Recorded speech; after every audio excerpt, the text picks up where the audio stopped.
no tienen prepaga, no tienen expectativa, todo era no, y abríamos los ojos. Lo cierto es que tenemos diferentes informes. Uno es del Observatorio de Deuda Social Argentina, de la Universidad Católica Argentina, que confirma que el 30% de los jóvenes entre 18 y 24 años no estudia, no trabaja, y que esta proporción se mantiene casi sin cambios desde hace más de una década.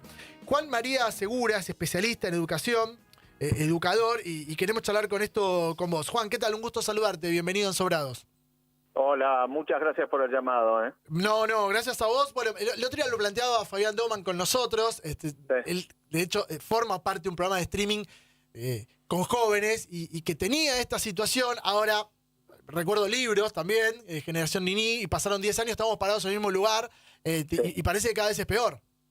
Sí, yo creo que acá hay como un doble o un triple efecto. Por un lado, tenemos la situación coyuntural y puntual, que es la que siempre nos preocupa a Argentina, Sí.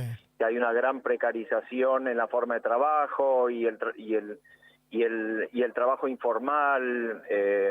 Por ahí tenemos un asunto que en los últimos 10 años se ha no solo estabilizado, sino que casi que se ha confirmado como la forma de incorporarse al mercado laboral, lamentablemente. Sí. Esto indirectamente lo vemos a través de indicadores de pobreza y de subempleo, o gente que tiene muy bajo poder adquisitivo, casi en línea de pobreza, a pesar de lo cual trabaja, tiene trabajo y a pesar de eso no alcanzan ni para salir de la línea de pobreza. Pero después tenemos la discusión educativa. La discusión educativa es una discusión un poquitito más compleja.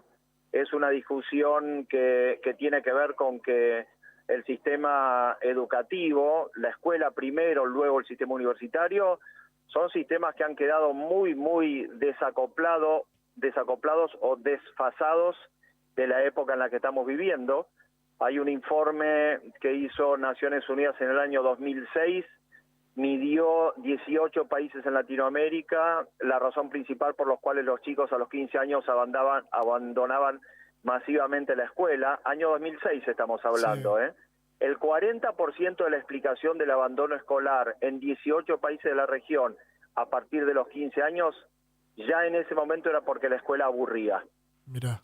Entonces digo, casi 20 años después, ¿qué nos podemos imaginar que la escuela produce como expectativas en esa generación, no? Ahora, Juan, Sí. estos datos que vos estás contando, si empezamos a charlar con diferentes generaciones, que hoy tiene 60, siempre hubo un momento, un quiebre que a los 15, le decían la facultad, el colegio a mí no me sirve de nada, yo me quiero. Había cierta rebeldía, producto también de la edad, pero alguien te ponía la mano y te decía, vos seguís estudiando. Sí. O te encaja un bife. Claro, y no queda otra. ¿Qué pasó? ¿Padres más blandos, chicos más fuertes? ¿O puntualmente lo que hablamos ahora de educación para la generación Niní? No, yo te diría que el principal diferencial versus la generación, yo tengo 60, el principal diferencial versus generaciones anteriores es lo que pasa alrededor, es la época, es la tecnología, son las pantallas, es el flujo de información, es la capacidad de aprender sin necesitar de una institución que te enseñe. Porque los niní son los no estudian, Sí. pero estamos seguros que esos que no estudian no aprenden. Yo no estoy seguro de que no aprendan. Lo que pasa es que ni siquiera tenemos radares para tratar de entender qué es lo que aprenden. Porque aprenden nuevos lenguajes, porque aprenden a usar otros instrumentos que tienen que ver con la gestión de la tecnología, porque aprenden arte, porque aprenden música, porque leen a pesar de que no leen libros.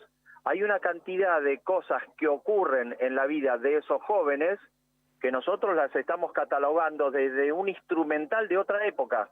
Entonces ni siquiera estamos capturando en forma completa la información de la vida que esos chicos están viviendo. No los tenemos en la escuela, eso es seguro. Sí. No los tenemos en la universidad, seguro. Ahora, ¿qué los tenemos haciendo? No lo sabemos. Y esas herramientas, porque es verdad, vos charlás con chicos de 15 que están escolarizados, que están en el secundario, y a mí muchas veces me sorprende cosas que saben, que conocen muy bien, que vos decís, mira este pibe lo que me está planteando y está bien, y lo dice con fundamento, porque la curiosidad y tener todo a un clic en el teléfono, y cada uno va experimentando mucho más fácil que antes, por ahí. Pero claro, después salen sin herramientas básicas, hoy te piden para cualquier cosa, por lo menos del secundario completo, mínimo. ¿Ahí también radica el problema? Sí, a ver, hoy ¿Se nos fue Juan? Vemos si eso se sostiene en el tiempo, ¿no? Porque, por ejemplo, el título universitario, que antes era un criterio que te filtraba definitivamente para ser considerado para un puesto de trabajo, hoy no necesariamente. Desde hace varios años en puestos tecnológicos, en organizaciones de cualquier naturaleza, tanto del Estado como del sector privado, no te requieren un título, un diploma universitario en tecnología para ser considerado. ¿Por qué? Porque la tecnología cada 12 meses se actualiza. Entonces, ¿de qué te sirve tener certificado que completaste un título de un contenido académico que se pensó hace 10 años, que es en definitiva lo que vos podés dar, de lo que vos podrías dar cuenta cuando tenés un título universitario? Claro. Se tardan más o menos 10 años desde que vos pensás una idea en la universidad hasta que, fruto de esa idea, graduás a una persona que se lleva ese conocimiento al mundo del trabajo. ¿Qué pasa hoy en 10 años? Bueno, te cambian las tecnologías 10 veces. Sí, claro. Te imagino, Juan, que también tiene que ser un factor que influya el hecho de que hay justamente desde hace una década o tal vez más, mayor capacidad de trabajo desde el área de servicios que desde lo técnico, lo profesional. Entonces, esto hace que en definitiva, no sé, digo, desde repartición de productos hasta animación de fiestas, se me ocurre. Sí, pero mira, tenés un campo que ha crecido mucho en ese aspecto. Mira, das un buen ejemplo, porque, por ejemplo, animación de fiestas. Mira el ejemplo sencillo animación de fiestas. Vos cuando ibas a una fiesta antes tenías un DJ que pasaba música. Claro. Hoy vas a una fiesta y tenés 5 DJs. Uno que pasa una primera hora, otro que pasa una segunda hora, otro que pasa una tercera hora.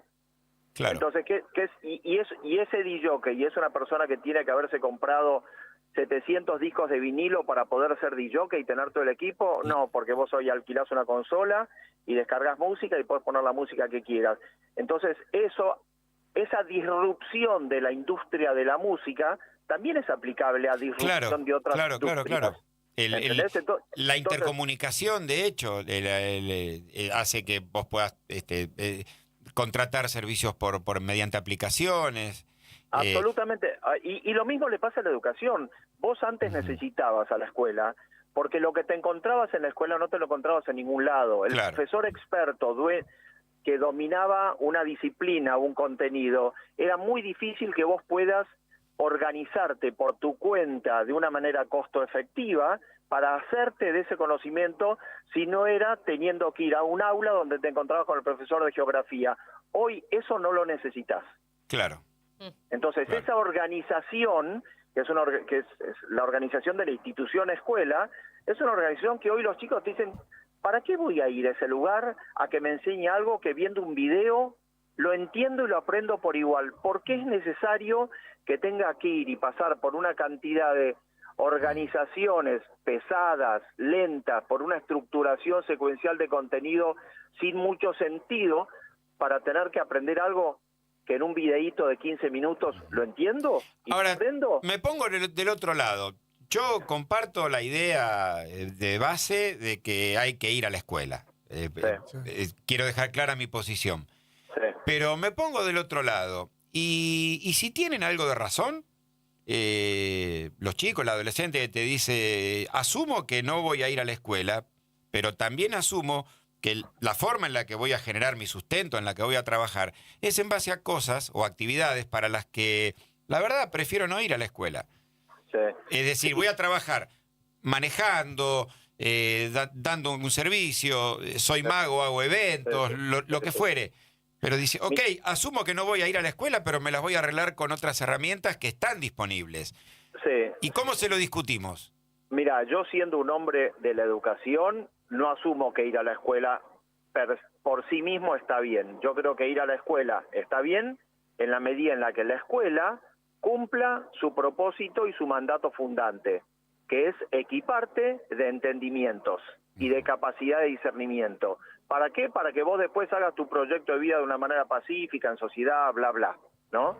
Ahora, si la escuela, de golpe, por la razón que fuere, se convierte en una especie de lugar vacío de alma, disfuncional, engorroso, en donde te están pidiendo que vayas 190 días por año para enseñarte lo que podrías aprender de una manera mucho más eficaz, entonces la pregunta es, ¿tiene sentido ir a esa escuela? Mi respuesta es no, no tiene sentido ir. Bueno, lindo debate, que esto continuará, porque hace 10 años me acuerdo de haber leído por primera vez un libro que hablaba de la generación Nini, y estamos parados en el mismo lugar, pero con una evolución tecnológica, con saltos mucho más rápidos y ligeros, y chicos también con mucha información, ¿no?